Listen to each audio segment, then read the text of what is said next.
Programa Novo Alvorecer, trazendo boas novas para você. Uma realização Assembleia de Deus de Caratinga.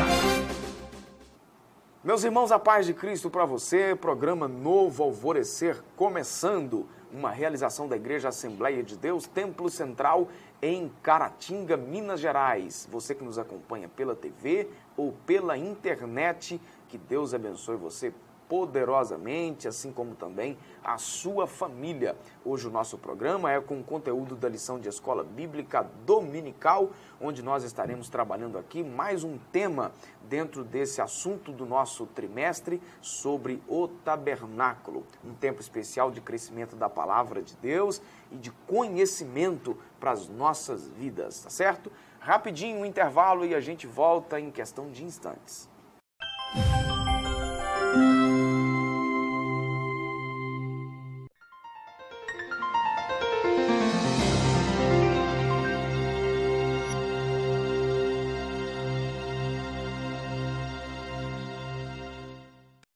Continuando o programa Novo Alvorecer de hoje. Joás, mais uma vez, Deus abençoe você. Nós estaremos estudando a lição de número 4, que será ministrada nesse próximo domingo, dia 28 de abril de 2019. O altar do holocausto é o tema da nossa lição.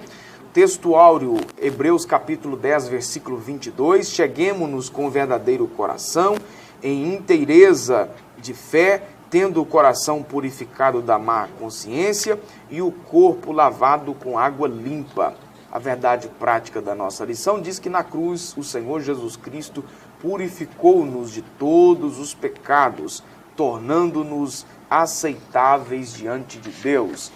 A leitura bíblica do texto que nós estaremos trabalhando aqui é Êxodo capítulo 27, versículos 1 e 2, versículos 6 e 7. Eu recomendo que você faça a leitura aí na sua casa, para ficar fácil aí, para que você compreenda o assunto que nós estaremos abordando no programa de hoje. Onde nós estaremos estudando aqui, Joás, a respeito do altar de holocausto e o rito de lavagem dos corpos dos sacerdotes na pia de bronze. Aprenderemos como alguns símbolos apontavam com impressionante precisão para a obra expiatória, ou seja, de substituição, né, do nosso Senhor e Salvador Jesus Cristo. Hebreus 9, 22 vai dizer que quase todas as coisas são purificadas com sangue, sem derramamento de sangue não há remissão. Né?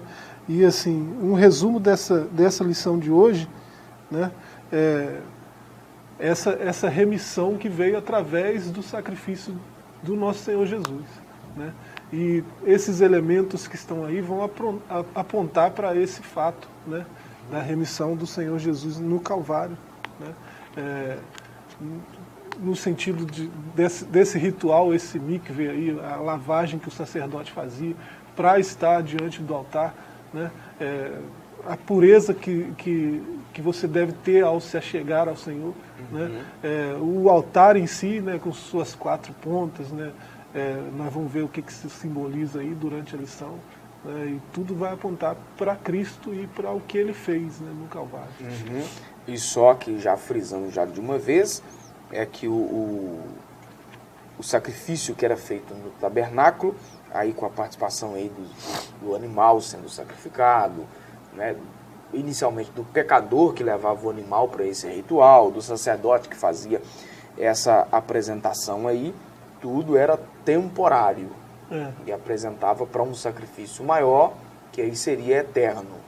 Tanto é que é o sacrifício de Jesus, né? Tanto é que o texto de Hebreus 9, 22 que a gente citou aqui, né, o autor aos Hebreus ele está repetindo, né, 2 textos de Levítico 5, 7 e Levítico 17, 11. E ele está trazendo à tona esses versos de Levíticos para mostrar que Jesus ele ofereceu um sacrifício superior, né, que não cobria temporariamente, né, mas ele satisfazia plenamente a justiça do Pai, né, naquela remissão que foi feita no Calvário, né, pelo sacerdote perfeito. Certo. O termo holocausto significa ascendente ou aquilo que sobe. No Antigo Testamento, a fumaça do holocausto exalava um cheiro especial que subia pelos ares. É um cheiro que a gente conhece aí como o cheiro do churrasco, né? É um cheiro agradável mesmo, né? Não é? E quando um ofertante entrava no pátio do tabernáculo, a primeira imagem a aparecer era do altar, mais conhecido como altar dos holocaustos. Essa palavra aí sugere uma elevação, né? A própria palavra altar sugere uma elevação. E ele era de fato um lugar mais elevado do que o nível do chão. Né? Lá no texto, que é a leitura em classe aí, né, vai mostrar como que foi feito isso aí, né, de modo que era a primeira visão, né, que o ofertante tinha. Né, já chegava e já se deparava com o altar.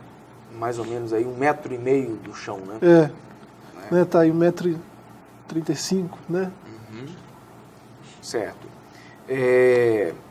A forma do altar era quadrada. O seu lado interno era produzido com madeira de acácia, revestido com uma grossa camada de bronze ou cobre, como você prefere. O altar media 2,25 m de largura, mais 1,35 m de altura.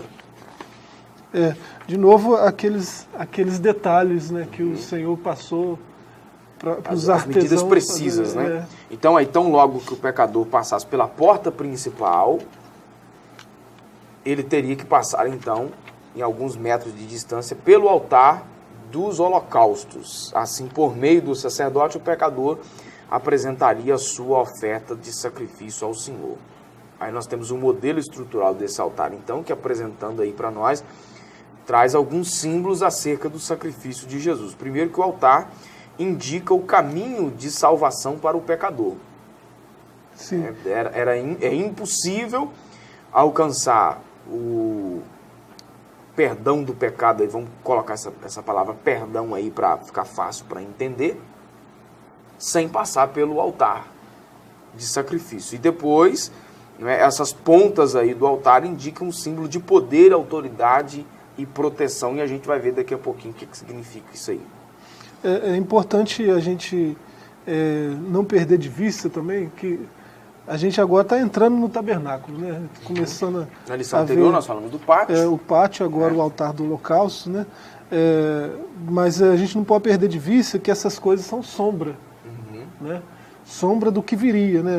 Hebreus 10:1, vale a pena a gente ler aqui, né?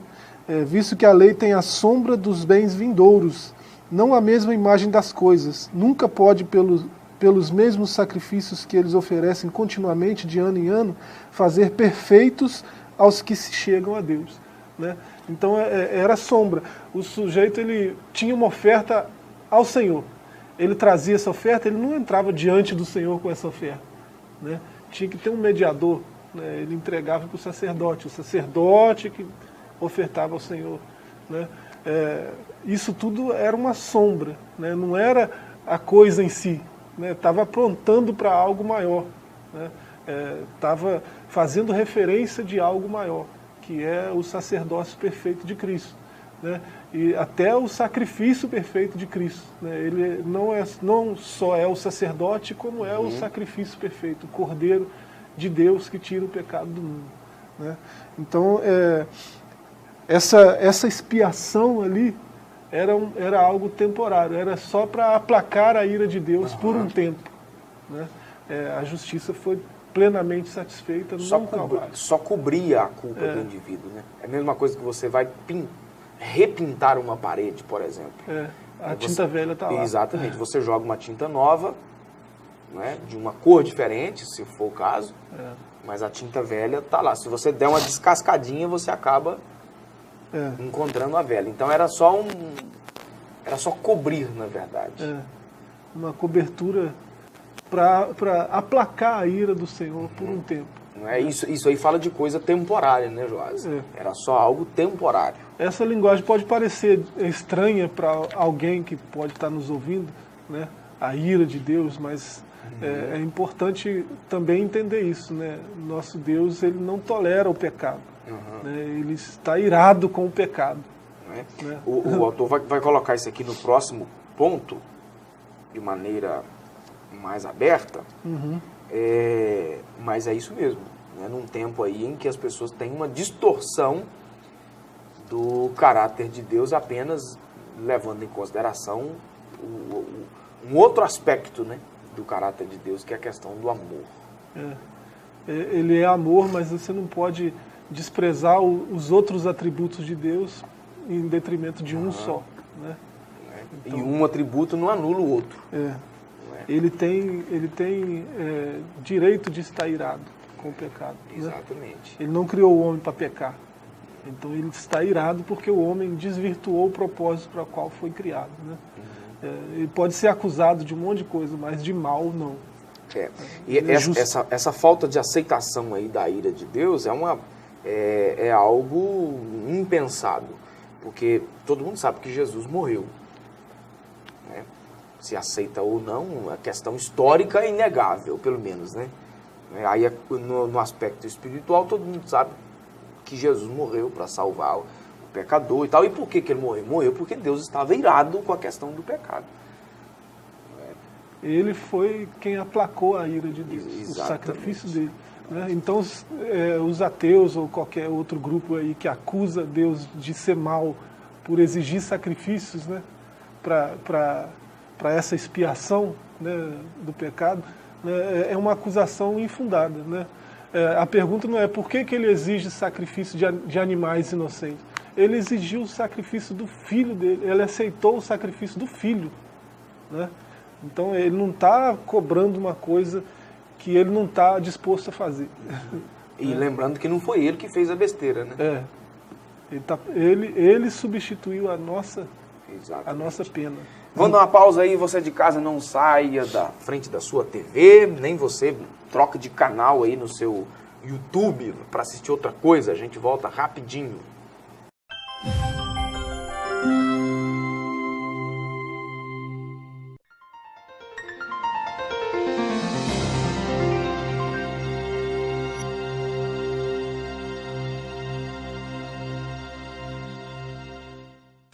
Continuando o programa Novo Alvorecer para o segundo tópico da nossa lição, onde nós estaremos agora aqui fazendo uma abordagem em 4 aspectos diferentes sobre a ponta, né, as pontas do altar. Né? Ele tinha 4 pontas e aí nós vamos aí fazer uma abordagem aí dando nome a cada uma dessas pontas. Né? A primeira era a ponta da propiciação, quando o sacerdote imolava o animal e retirava o sangue do altar, de 4 pontas, com esse gesto apresentava a oferta pelos pecados do povo. Isto é uma propiciação, ou seja, de um modo de readquirir o favor de Deus. O evento era uma ação para que apaziguasse então a ira de Deus, foi o que nós terminamos o bloco anterior falando, a fim de que a sua justiça e a santidade fossem satisfeitos e proporcionasse então um perdão eficaz ao pecador. Essas pontas do altar rememoram a morte de Cristo como propiciação provida por Deus para cobrir o nosso pecado e manifestar então a justiça de Deus. É a propiciação, né, que torna Deus favorável a nós. Né? Porque de tornar propício, né? Nós fomos criados para a glória de Deus, para glorificar a Deus. Né? Quando nós pecamos, nós deixamos de cumprir o propósito para que nós fomos criados. Então, se nós não servimos mais, né, você cria uma coisa que não serve mais, você joga na lixeira. Né? Se nós não servimos mais ao propósito, nós merecemos ser destruídos. E o texto fala que o pecado gera morte. O salário do pecado é a morte, né? Então, essa é a lógica que às vezes não está clara para alguém. Né? Nós nascemos com um propósito, nós somos criados para um propósito. Né? Não servir ou desvirtuar esse propósito, né, vai gerar destruição. Eu querendo ou não, aceitando ou não, né, acreditando ou não. É isso aí. Então, se eu não estou servindo ao propósito, eu vou sofrer por isso. Né? Então, a primeira aí é gerar propiciação, tornar propício, né? Tornar aceitável. Tem até a figura aí do animal sendo amarrado num desses chifres, aí, numa dessas pontas, né? Que é sinal de força, poder, autoridade, né? O chifre. Esse animal amarrado ali, né? Já traz essa ideia de propiciação, né?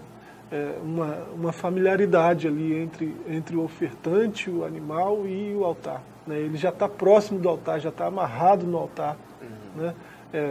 Já está como se fosse uma introdução ao pedido para que ele fosse propício, né? A propiciação já começa ali. É uma imagem bonita, né? Aí depois sobre um outro aspecto é a substituição. Esse animal devia ser um macho sem defeito, não poderia ser qualquer animal, né? Posteriormente, o sumo sacerdote confessava os pecados e as faltas do pecador arrependido a partir da oferta apresentada no altar. Logo, a oferta tomava o lugar do pecador. Qual que era a oferta? O animal. Então, ou seja, o animal seria morto no lugar do pecador ofertante.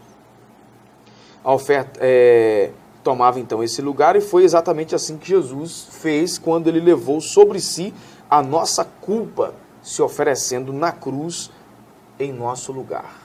É um aspecto de outra ponta, né, que é a substituição. Né? Ele foi feito pecado por nós, né? Está lá em 1 Timóteo 2, 5, 6. Né? Feito pecado não é que ele se transformou em pecado. Né? Esse termo é usado muitas vezes no Antigo Testamento para fazer referência ao Cordeiro.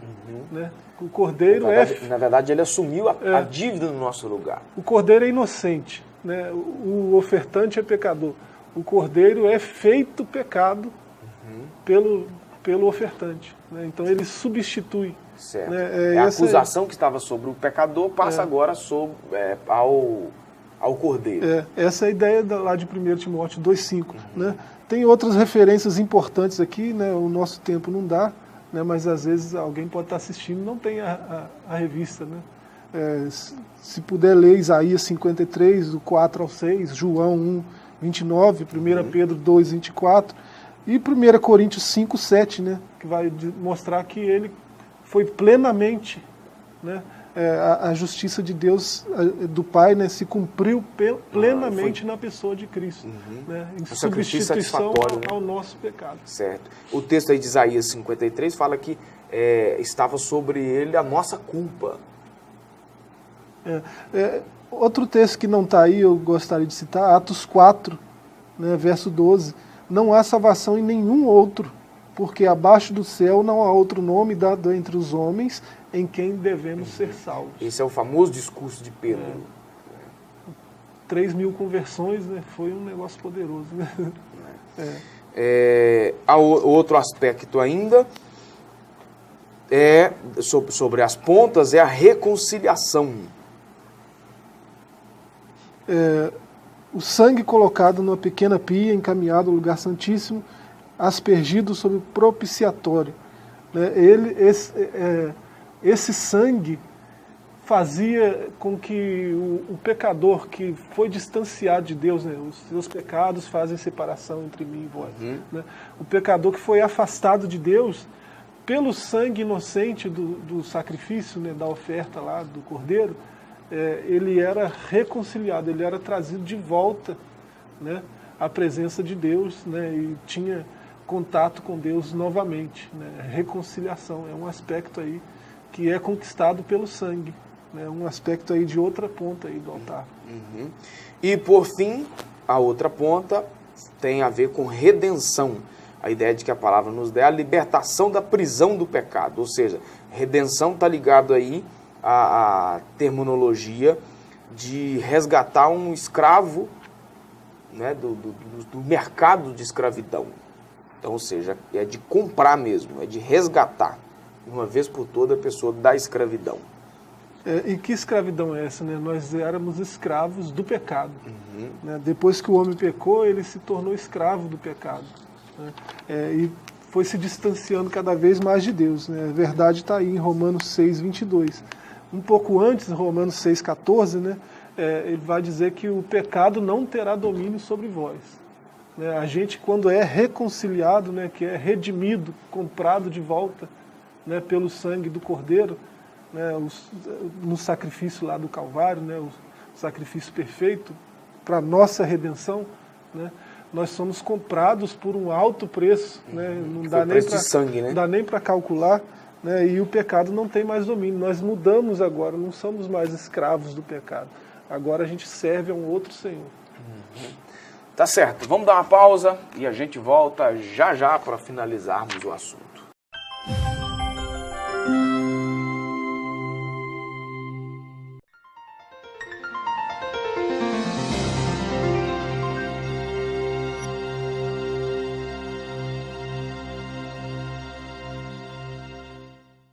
Continuando o programa Novo Alvorecer, agora o último tópico da nossa lição, onde nós estaremos associando aí, Joás, o altar de holocausto com o Calvário. Né? Primeira coisa aí é que ambos, lugar de sacrifício.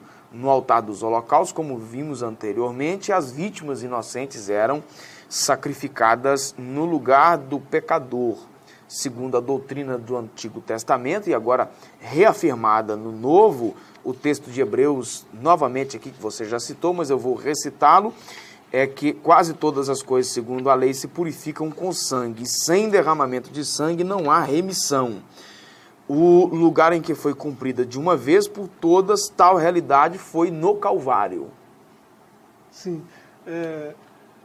Esse lugar do sacrifício que é tão confuso na cabeça de alguns, né? No Calvário acabou. Né? Cessou o sacrifício. Eu não preciso fazer mais nada para ser salvo. Né? Eu não tenho que sacrificar mais nada. Né? O sacrifício já foi feito. O sacrifício perfeito já foi feito. Né? Isso aí o autor de Hebreus vai dizer que uma vez por todas. Né? Não precisa mais. Não tem mais sacrifício mais em lugar nenhum. Nem no tabernáculo celestial, nem no tabernáculo aqui, né? Não tem mais, cessou. Né?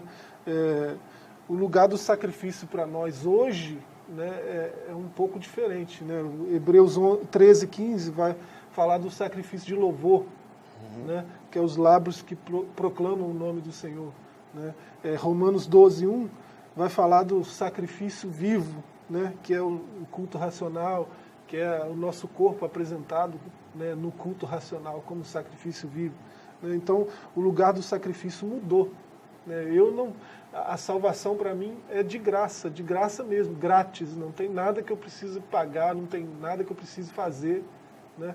Eu sou salvo porque Ele fez tudo que era necessário para que eu fosse salvo. O que é preciso fazer é apenas crer, né? Só crer, mais nada. Né? Crer no Senhor Jesus já me garante a salvação. Simples assim, né? Então vamos lá. Ainda uma outra associação aí é que tanto o altar de holocausto como no Calvário, lugar de punição ao pecado. No altar, denota que todo ato pecaminoso deveria ser punido. A santidade de Deus e sua justiça não deixam o pecado sem punição. O que nós falamos lá no primeiro bloco, infelizmente, atualmente, muitos não gostam de ouvir acerca da gravidade do pecado e da ira de Deus sobre ele. É preciso afirmar, então, que semelhantemente o altar de holocausto, semelhantemente ao altar de holocausto, também no Calvário foi um lugar de punição do pecado de toda a humanidade. Sim. Aí aqui está citado Romanos 6:23, né?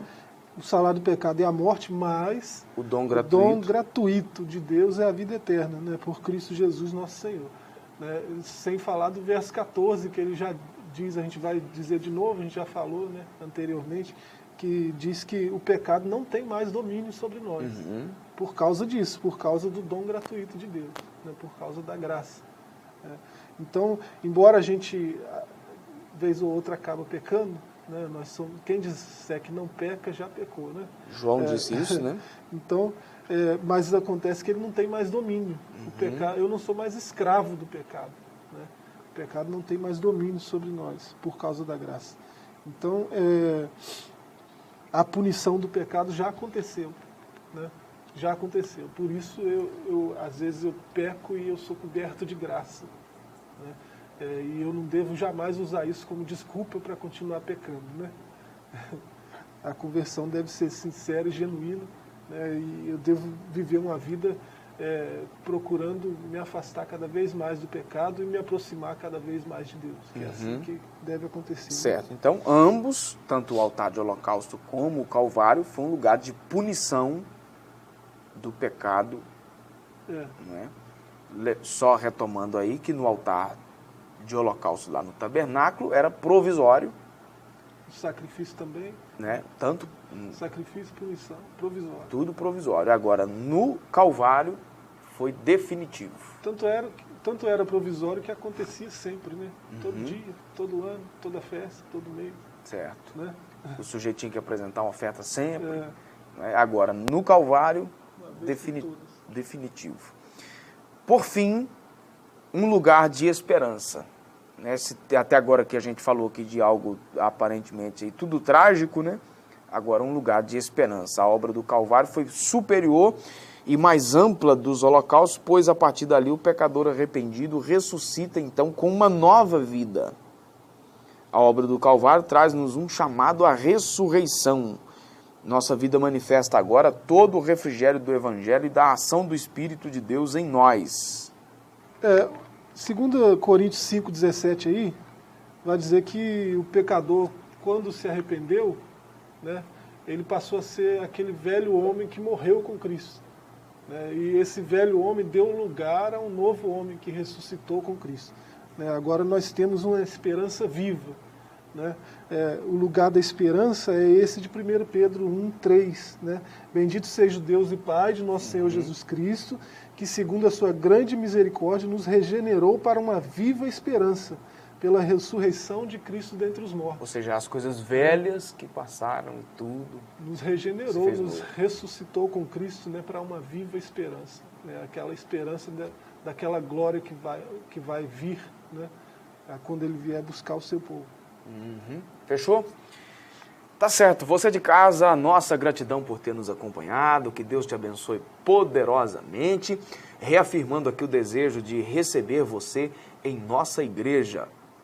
Toda terça, quinta e domingo, sempre às 19 horas, tem culto aqui em nossa igreja. Especificamente esse assunto que nós abordamos aqui de maneira bem superficial. Claro que é muito mais profundo do que isso, a partir do momento que você participa da Escola Bíblica Dominical, na aula presencial aqui na igreja, você vai ter uma condição de ter um aprendizado muito melhor. Convidamos você, domingo, 8 horas da manhã, Rua Princesa Isabel, 52, no centro de Caratinga. Um abraço a você e fique na graça e também na paz. Programa Novo Alvorecer, trazendo boas novas para você. Uma realização Assembleia de Deus de Caratinga.